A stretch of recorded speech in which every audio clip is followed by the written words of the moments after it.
ಇಡೀ ರಾಜ್ಯಕ್ಕೆ ಒಂದು ರೀತಿಯ ಆಘಾತ ಆಗುವಂಥ ಒಂದಷ್ಟು ಘಟನೆಗಳು ನಿನ್ನೆ ಮೊನ್ನೆ ನಡೆದಿದ್ದಾವೆ. ಅದರಲ್ಲೂ ನಟ ದರ್ಶನ್ ಭಾಗಿಯಾಗಿರುವಂಥ ಈ ಕೊಲೆ ಪ್ರಕರಣದಲ್ಲಿ ಅಖಿಲ ಭಾರತ ವೀರಶೈವ ಮಹಾಸಭಾ ಕೂಡ ಒಂದು ಪತ್ರವನ್ನು ಬರೆದು ಕಠಿಣವಾದಂಥ ಶಿಕ್ಷೆ ಆಗಬೇಕು ಅನ್ನುವಂತಹ ಆಗ್ರಹವನ್ನು ಮಾಡಿದೆ. ಈ ಬಗ್ಗೆ ಮಾತನಾಡೋದಕ್ಕೆ ಅಖಿಲ ಭಾರತ ವೀರಶೈವ ಮಹಾಸಭಾದ ಮಹಾಪ್ರಧಾನ ಕಾರ್ಯದರ್ಶಿ ಆಗಿರುವಂಥ ಸಚಿವರು ಆಗಿರುವಂಥ ಈಶ್ವರ್ ಖಂಡ್ರೆ ನಮ್ಮ ಜೊತೆಗಿದ್ದಾರೆ. ಸರ್, ಇವತ್ತು ಮಹಾಸಭಾ ಒಂದು ಪತ್ರವನ್ನು ಬರೆದಿದೆ. ಪತ್ರದ ಆಗ್ರಹ ಏನು ಮತ್ತು ತಪ್ಪು ಮಾಡಿದವರಿಗೆ ಏನು ರೀತಿಯ ಶಿಕ್ಷೆ ಆಗಬೇಕು ನಿಮ್ಮ ಒತ್ತಾಯ? ರೇಣುಕಾ ಸ್ವಾಮಿ ಹತ್ಯೆ ಆಗಿದ್ದಂಥದ್ದು ನಾನು ತೀವ್ರವಾಗಿ ಖಂಡಿಸ್ತೇನೆ.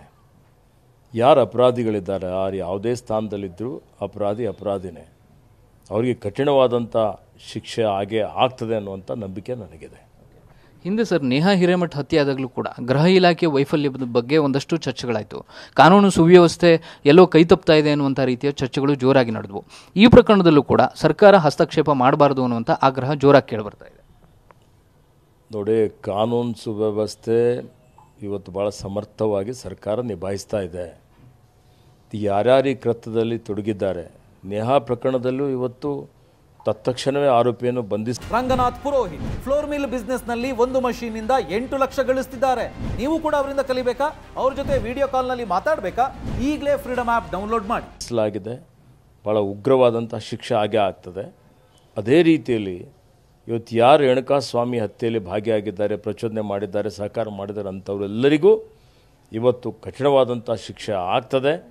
ಸರ್ಕಾರ ಇವತ್ತು ಭಾಳಷ್ಟು ಜಾಗೃತವಾಗಿ ಈ ವಿಷಯವನ್ನು ಅತ್ಯಂತ ಗಂಭೀರತೆಯಿಂದ ಪರಿಗಣನೆ ಮಾಡಿ ಇವತ್ತು ತ್ವರಿತಗತಿಯಲ್ಲಿ ತನಿಖೆ ನಡೀತಾ ಇದೆ. ಮತ್ತು ಕಾನೂನು ರೀತಿಯ ಕ್ರಮವೂ ಆಗೇ ಆಗ್ತದೆ. ರೇಣುಕಾಸ್ವಾಮಿಯ ಪತ್ನಿ ತುಂಬು ಗರ್ಭಿಣಿ, ಅವರ ಕುಟುಂಬಕ್ಕೆ ಆಧಾರ ರೇಣುಕಾಸ್ವಾಮಿನೇ ಆಗಿದ್ದರು. ಸೊ ಸರ್ಕಾರ ಒಂದು ನೆರವು ನೀಡಬೇಕು ಅನ್ನುವಂತಹ ಆಗ್ರಹಗಳು ಕೇಳಿಬರ್ತಾ ಇದೆ. ನೋಡಿ, ಸರ್ಕಾರ ರೇಣುಕಾಸ್ವಾಮಿಯವರ ಪರಿವಾರದ ಜೊತೆಯಲ್ಲಿದೆ. ನಾವೆಲ್ಲ ರೇಣುಕಾಸ್ವಾಮಿಯವರ ಪರಿವಾರದ ಜೊತೆಯಲ್ಲಿದ್ದೇವೆ. ಆ ಪರಿವಾರಕ್ಕೆ ಸಾಂತ್ವನ ಹೇಳ್ತೀವಿ, ಅವರಿಗೆ ಸಹಾಯನೂ ಮಾಡ್ತೇವೆ, ಸಹಕಾರನೂ ಮಾಡ್ತೇವೆ. ಮತ್ತು ಆ ಭಗವಂತನು ರೇಣುಕಾಸ್ವಾಮಿಯ ಅಗಲುವಿಕೆಯ ಒಂದು ತಡೆಕೊಳ್ಳಿಕ್ಕೆ ಆ ಪರಿವಾರದವರಿಗೆ ಶಕ್ತಿ ಕೊಡಲಿ ಅಂತೇಳಿ ಪ್ರಾರ್ಥನೆಯನ್ನು ಮಾಡ್ತೇವೆ. ದರ್ಶನ್ ಅವರ ವಿರುದ್ಧ ಹಿಂದೆ ಅರಣ್ಯ ಇಲಾಖೆ ಮತ್ತು ಹುಲಿಯುಗರಿಗೆ ಸಂಬಂಧಪಟ್ಟಂಥ ಒಂದಷ್ಟು ಪ್ರಕರಣಗಳಿತ್ತು. ಅದೇನಾದ್ರು ಮತ್ತೆ ಹಾಗೇ ಇದೆಯಾ ಅಥವಾ ಯಥಾಸ್ಥಿತಿಯಲ್ಲಿದೆಯಾ? ಕಾನೂನು ಕ್ರಮ ಏನಾಗ್ತಾ ಇದೆ? ನೋಡಿ, ಅರಣ್ಯ ಇಲಾಖೆಯಲ್ಲಿ ನೂರಾರು ಪ್ರಕರಣಗಳಿದ್ದಾವೆ. ನೀವು ಒಂದೇ ಒಂದು ಕೇಳ್ತೀರಿ ಗುರುತಿಸಿ.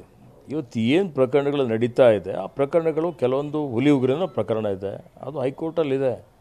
ಆ ಪ್ರಕರಣ ಮುಂದುವರಿತದೆ. ಯಾವುದೇ ಅಪರಾಧ ಆಗಿದ್ದಂಥದ್ದು ಪ್ರಕರಣಗಳಿದ್ದಾವೆ, ಆ ಪ್ರಕರಣಗಳು ಇವತ್ತು ಮುಂದುವರಿತವೆ.